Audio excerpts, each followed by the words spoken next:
का छलावा नहीं होने देंगे।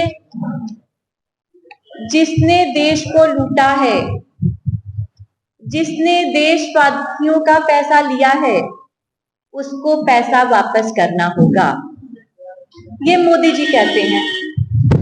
और दूसरी तरफ वो भ्रष्टाचारी लोग इसीलिए मोदी जी की खिलाफत करते हैं।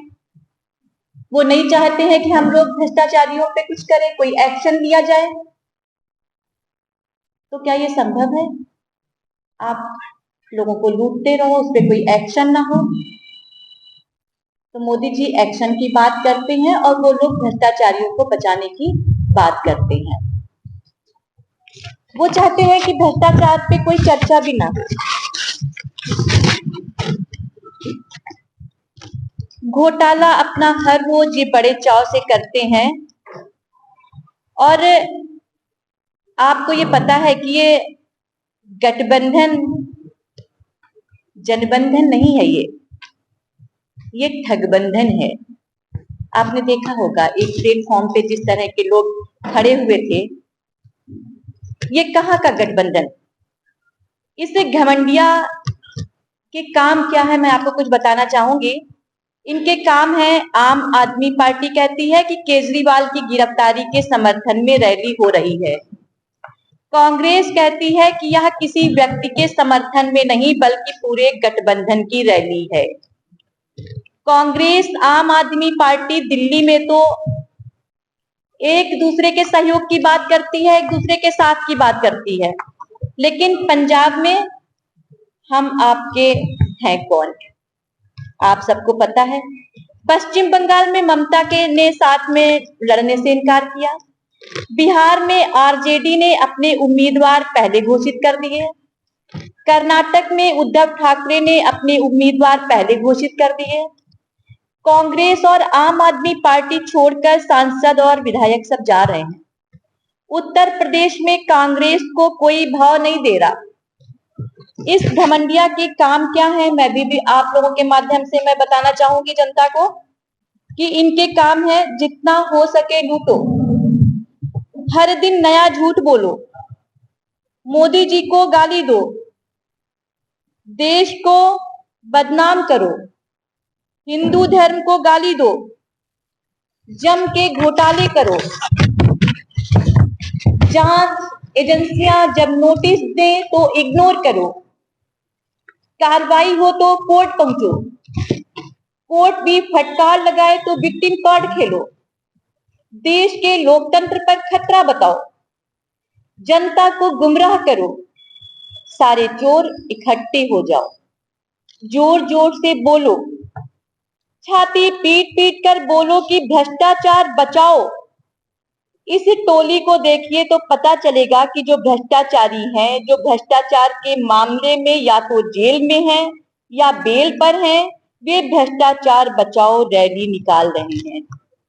ये संदेश खाली पर चुप रहते हैं। इनके नेता देश तोड़ने की बात करते हैं, लेकिन उस पर एक्शन के बजाय लोकसभा का टिकट देते हैं। ये देश की शक्ति का अपमान करते हैं, लेकिन सब चुप रहते हैं। ये शाहजहां शेख जैसे अपराधी पर चुप रहते हैं। ये उदयनिधि स्टालिन के सनातन विरोधी बयान पर चुप रहते हैं। ये रामचरितमानस के अपमान पर चुप रहते हैं। ये अपने घोटाले पर चुप रहते हैं, लेकिन सजा पर सवाल उठाते हैं। और ये चाहते हैं कि हम सब भी ऐसा करें। क्या संभव है? ये हिंदू देवी देवताओं के अपमान पर चुप रहते हैं, कोई नहीं बोलता। ये झूठे आरोप लगाते हैं, लेकिन बाद में माफी मांगते हैं। हर एक चेहरे पर घोटाले और भ्रष्टाचार का काला धब्बा है। जेल में बंद नेताओं को कोर्ट भी जमानत नहीं दे रही है। सत्येंद्र जैन को जमानत देने से कोर्ट का इनकार है। मनीष सिसोदिया को जमानत कोर्ट नहीं दे रहा। संजय सिंह को जमानत कोर्ट नहीं दे रहा। केजरीवाल कोर्ट के आदेश पर रिमांड में है। हेमंत सोरेन को जमानत कोर्ट नहीं दे रहा। कांग्रेस पार्टी से इनकम टैक्स की रिकवरी को दिल्ली हाई कोर्ट सही ठहरा रहा। शाहजहां शेख पर कोर्ट ने एक्शन लिया। लालू यादव पर कोर्ट से मामला तय हो रहा है। तो क्या इंडी गठबंधन कोर्ट के खिलाफ ही रैली कर रहा है? ये भी एक सवाल है। आजकल देश में विपक्षी पार्टियों द्वारा भ्रष्टाचार को मेडल की तरह पेश करने का फैशन चल रहा है। ऐसा लग रहा है कि वो मेडल दिखा रहे हैं मंच पे खड़े होकर के। इनका भ्रष्टाचार ही उनका शिष्टाचार बन गया है। मामला कोर्ट में हो तब भी इन सबको चिल्लाना है। कोर्ट में दलीलें काम नहीं आती तो बाहर ये हल्ला मचाते हैं। आइए इंडी गठबंधन के यूपी पार्टनर्स के बारे में कुछ बताएं।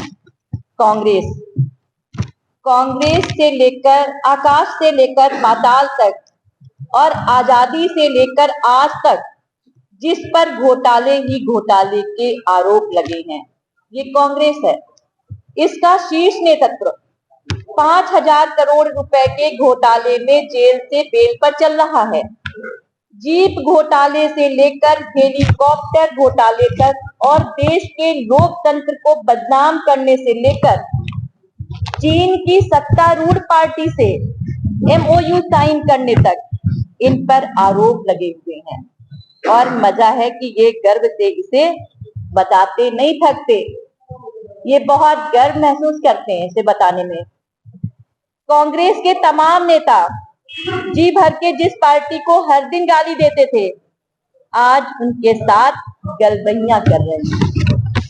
सपा के बारे में आप सबको पता है, लेकिन फिर भी आपके माध्यम से मैं बताना चाहूंगी। सब जानते हैं कि इन्होंने किस तरह से भ्रष्टाचार किया है। भ्रष्टाचार तो पूरा देश जानता ही है, लेकिन इनके परिवारवाद से भी उत्तर प्रदेश की जनता पीड़ित रही है। जो पार्टी कभी कांग्रेस को देश की सबसे बड़ी भ्रष्टाचारी पार्टी कहा करती थी, आज उन्हीं के साथ खड़ी दिखाई दे रही है।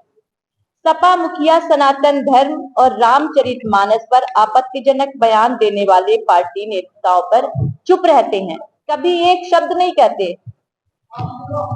अपने नाम में समाजवादी पार्टी लेकर चलने वाले इस पार्टी के शीर्ष नेता को समाज और जनता नहीं, सिर्फ अपने परिवार की चिंता दिखाई देती है। ये पूरा प्रदेश और देश जानता है। अब मैं पूछना चाहूंगी, कांग्रेस बताए कि इनकम टैक्स ने जो नोटिस दिया है वो सही है या गलत? आपने टैक्स चोरी की या नहीं?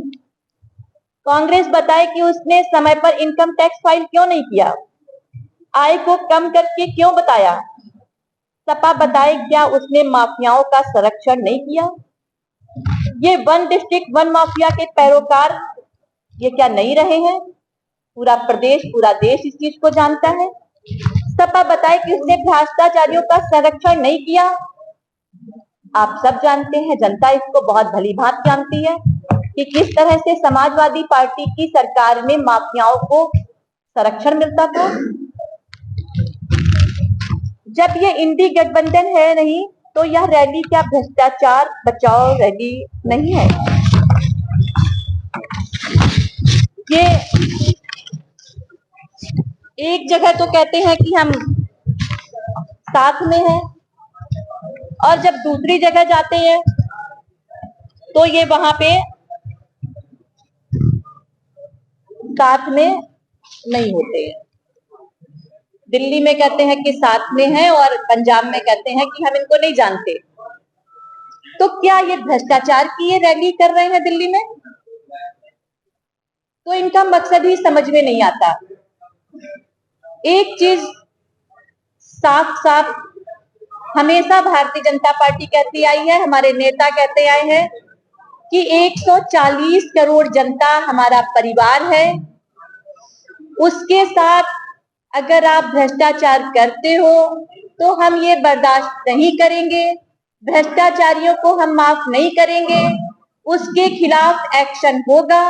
और ये एक्शन इन सबको पसंद नहीं आ रहा है, इसीलिए ये मोदी जी पर उंगली उठाया करते हैं, उनके लिए अनाप शनाप बोला करते हैं। यही कुछ बातें थी मैं आपके माध्यम से जनता के लिए कहने आई हूँ। बहुत बहुत धन्यवाद।